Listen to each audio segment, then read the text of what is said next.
T'as vu les nouvelles? C'est l'apocalypse. Bah oui et non, enfin l'apocalypse, parlons-en. Quand on parle de l'apocalypse, la plupart des gens pensent à ça. Voire encore avec des zombies ou des astéroïdes géants, avec Bruce Willis ou avec d'autres catastrophes du même genre. Mais en fait, le mot apocalypse, à l'origine, ça vient du grec ancien apocalypse et ça signifie révélation. Alors pas la révélation de la recette de la bombe nucléaire, hein, ça veut juste dire révélation. Alors c'est quoi le lien avec la bombe atomique et Bruce Willis? Ben, ce mot a été popularisé par la Bible.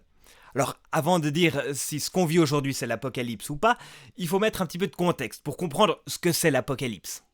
Et ce mot, il nous vient d'un texte de la Bible qui commence par le mot apocalypse et qui présente, entre autres, plein de terribles fléaux qui dévastent la terre et qui marquent plus ou moins la fin du monde.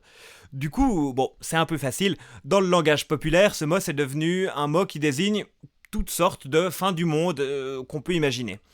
Et comme la fin du monde, à la fois on aime bien cette idée puis on n'aime pas trop cette idée, bah Hollywood a fait plein de films avec Bruce Willis et avec d'autres héros pour nous sauver de ça.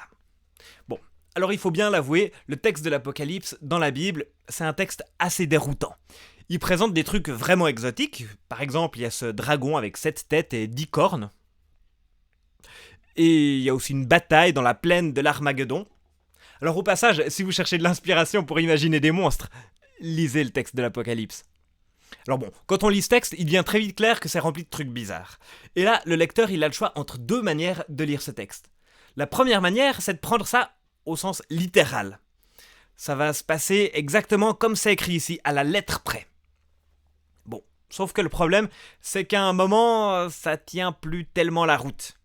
Par exemple, lorsqu'on lit qu'il y a 1/3 des étoiles qui va s'abattre sur la Terre, il n'y a pas besoin d'avoir fait des longues études en astronomie pour se rendre compte que c'est pas possible. Enfin, il y a un problème de taille, genre le Soleil comme ça, la Terre comme ça. La Terre est un petit peu petite pour le tiers des étoiles. Enfin, un petit peu. Beaucoup. Bon, d'où la deuxième approche possible. C'est considérer que c'est un texte crypté, un texte qui s'exprime qu'avec des symboles. Alors là aussi, on peut aller trop loin. Par exemple, les kabbalistes, eux, ils cherchent à trouver le sens caché du texte à travers l'agencement des lettres. Un petit peu comme si, en réalité, ce texte était un mot croisé. Et ça non plus, c'est pas une approche satisfaisante. Non, pour bien comprendre le texte de l'Apocalypse, il faut naviguer entre une lecture pas trop littérale et une lecture pas trop symbolique non plus. Et avec cette approche, on se rend assez vite compte qu'il y a certains passages qui sont très clairs, et puis, il faut bien l'avouer, il y a aussi des passages où on ne sait pas trop quoi en faire. Et puis, des passages où il y a différents spécialistes de la Bible qui n'arrivent pas à se mettre d'accord sur comment il faut les comprendre. Mais bon, globalement, quel que soit le niveau d'abstraction avec lequel on lit ce texte, le texte de l'Apocalypse, il présente un message global. Ce message, c'est qu'il y a un Dieu. Un Dieu qui nous aime, un Dieu qui aimerait que chaque être humain fasse de lui-même le choix de la vie, plutôt que le choix de la mort. Ouais, parce que les êtres humains, nous, on a la fâcheuse tendance à choisir des trucs qui vont nous faire du mal. Ou de choisir des trucs qui vont nous tuer après. Alors dans l'Apocalypse, chaque fois après les affreux fléaux qui dévastent une partie de la Terre, les humains qui restent ont la possibilité de se repentir. C'est-à-dire, ils ont la possibilité de faire quelques changements dans leur vie pour changer d'attitude, fondamentalement. Pour choisir la vie, en fait. Donc, pour s'orienter, en fait, dans la vie avec l'amour de Dieu plutôt qu'avec leur égoïsme. Ouais, ok, Antonin, c'est bien joli ton bouquin, mais quel rapport avec nous? Eh ben aujourd'hui, figure-toi, la planète brûle. La planète brûle littéralement. Depuis quelques semaines, il y a des énormes incendies tout autour de la planète. Alors, et chacun de ces incendies, il est grand comme on n'a jamais vu ça. Et puis il y a aussi des déluges, des inondations qui détruisent la vie de plein de gens. Bref, le dérèglement climatique, il est là. Il est là très concrètement, il ravage des villes, il ravage des villages tout autour de la planète et les scientifiques nous disent que c'est que le début. La suite, ça va être encore pire. Ah ouais, c'est vraiment l'apocalypse? Non, c'est pas l'Apocalypse. L'Apocalypse, c'est un texte dans la Bible. Et il faut pas aller chercher le verset dans la Bible qui parle précisément de l'incendie qui est en Australie.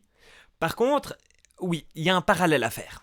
Dans l'Apocalypse, après chaque catastrophe, les humains peuvent se repentir, changer de comportement, changer d'attitude. Ils ont la possibilité de se repentir pour être sauvés.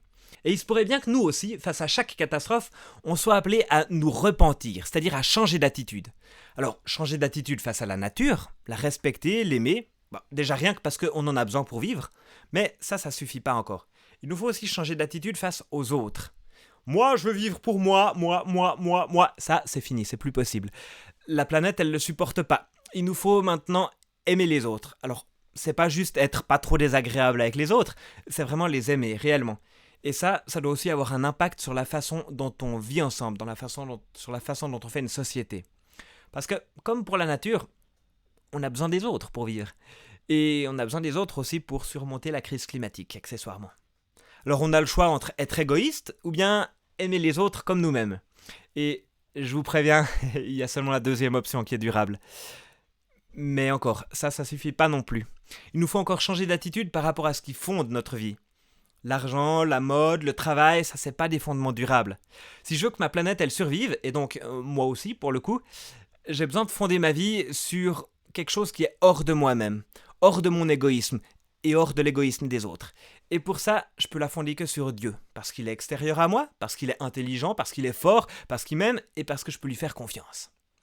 Donc, avec la crise climatique qui commence à sérieusement nous tomber sur la figure, on a le choix entre changer d'attitude fondamentalement ou bien mourir. Et il se trouve que ça, justement, c'est aussi le message de l'Apocalypse. Et en fait, il se trouve que ça, c'est aussi le message des écologistes, c'est aussi le message de l'ONU à travers le GIEC, et d'une certaine manière, alors non, ce qu'on vit maintenant, c'est pas l'Apocalypse. Mais oui, ça y ressemble beaucoup à ce qui est écrit dans le livre de l'Apocalypse.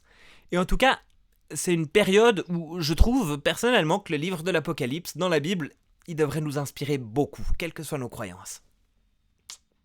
Et vous en pensez quoi de l'Apocalypse ?